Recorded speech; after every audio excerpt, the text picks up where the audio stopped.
Elizabeth Warren has her own fact-checking site.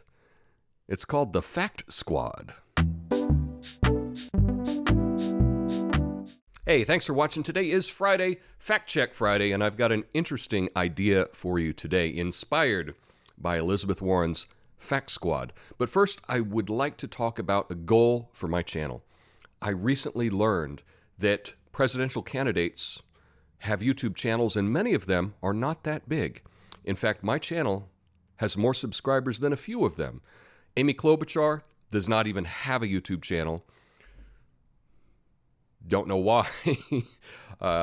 You would think in current year every candidate would have one, but I couldn't find one. Maybe she does. I couldn't find it. Julian Castro, he's got 678 subscribers for his channel. So I just want to address the Castro campaign. If you would like a bigger YouTube channel, I would be happy to interview you and help your channel out, hopefully reach some more people. So just contact me and we can work something out. Cory Booker, his YouTube channel has about 3,500 subscribers. So good for him.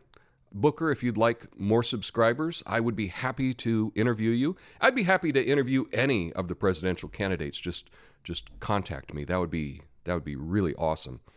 But I'd be happy to elevate Cory Booker's channel to reach more people. Now, I am currently at 5,390 something subscribers, almost 5,400 subscribers.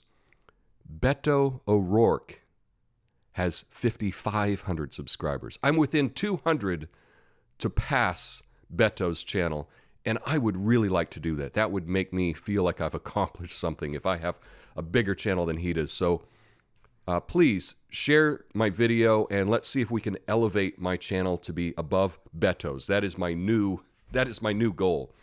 Kamala's got 6,200 something.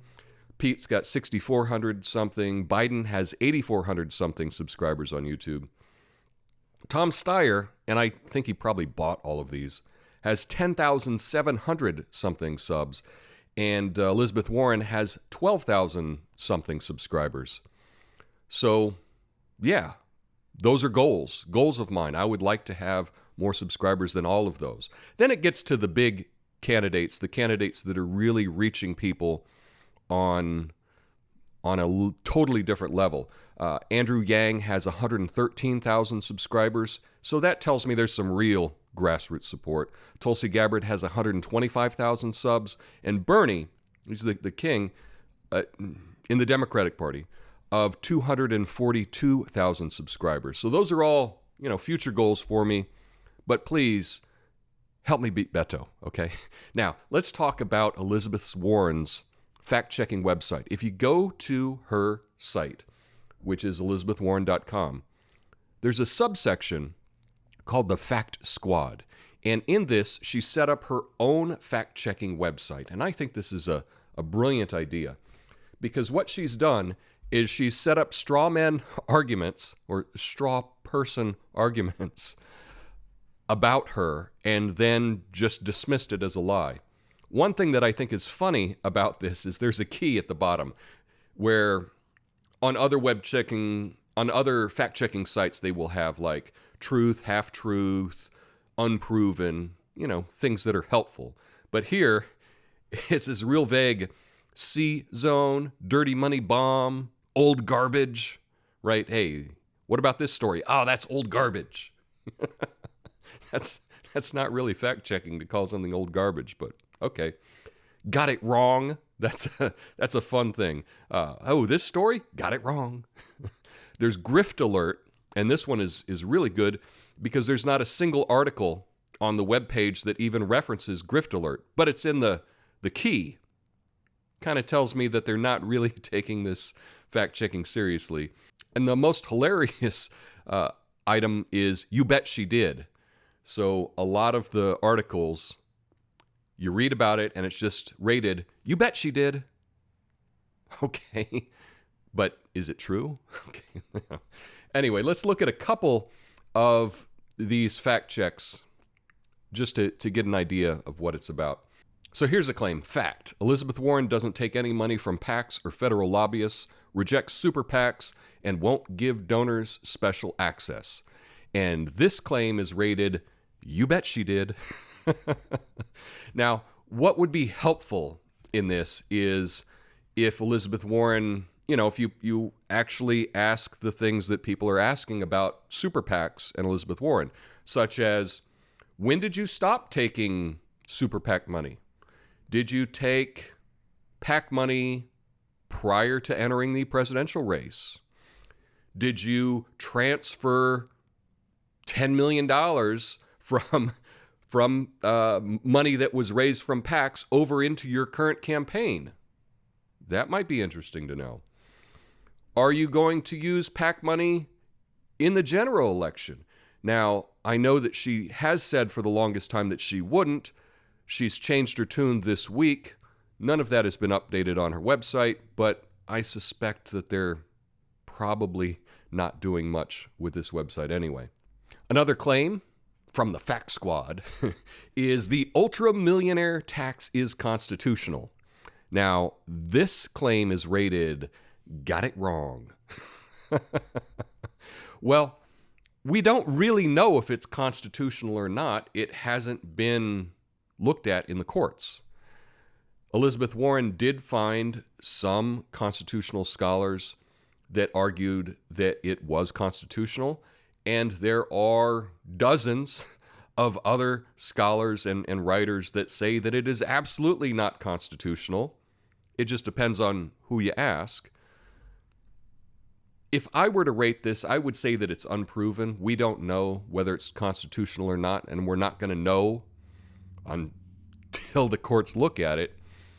But Elizabeth Warren's Fact Squad has said they got it wrong. Well, I guess if you're an Elizabeth Warren supporter, that's good enough. Another example here, I'll just make this the last example. Elizabeth Warren's ultra-millionaire tax is easily enforceable. Despite what billionaires hope you'll believe, the government can easily enforce Elizabeth's ultra-millionaire tax. And this is also rated, got it wrong. Well, if there's one thing I know a couple things. But if there's one thing that I know, really rich people don't give up their money that easy. I think we all know that. The water's wet, the sky is blue, rich people don't like paying taxes. And so the claim that it is easily enforceable is laughable to me. Now, it might be enforceable. You might say, oh, we're going to enforce this. We're going to have a whole new division of the IRS. We're going to put billions of dollars into enforcing this tax, or hundreds of millions of dollars into enforcing this tax. If that were the plan, I would go, okay, well, then it might be enforceable. Is it easily enforceable? Please. I don't think anyone can say that with a straight face. But, according to the Fact Squad, got it wrong. But I will say this. I think that this is actually smart on the part of Elizabeth Warren's campaign. You have a section of your website where you can address smears and things made about you, and that you can put out the best talking points for people that are fans of you.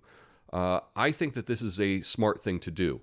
Now, just as a thought experiment, think about if Trump had his own fact team, the Trump fact team, and he had a website where he had people writing stories that backed up every one of his claims. That would be hilarious. And if that happened, the media would be writing stories about Trump's crazy fact-checking website. They would be doing that. In fact, it would be done across all the media. But Elizabeth Warren has her own fact-checking site, and I couldn't find any major media doing a story about it. That's interesting. They do have time. CNN will do articles on the 80 things Trump lied about this week. And they do that every single week. And they can keep doing that. Keep doing that. That's fine. But maybe take an hour out of the week to look at the other candidates. I think that this is an interesting thing to look into. The media doesn't care, obviously, about this story, because if they did, they'd write an article about it. And maybe they will, but I'm not holding my breath. Hey, help me by sharing this video and help me have more subscribers than Beto O'Rourke. Let me know your thoughts about the Fact Squad in the comments. Peace.